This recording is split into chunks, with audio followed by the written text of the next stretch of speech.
beberapa lembaga sending Protestan yang terkenal di Indonesia.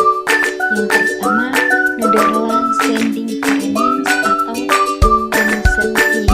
Lembaga ini didirikan di Belanda pada tahun 1814 dan mulai beroperasi di Indonesia pada tahun 1821. NZV fokus pada pelayanan di Jawa dan Sumatera. Yang kedua, Renish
keadilan sosial seperti pendidikan, kesehatan, dan pemberdayaan masyarakat.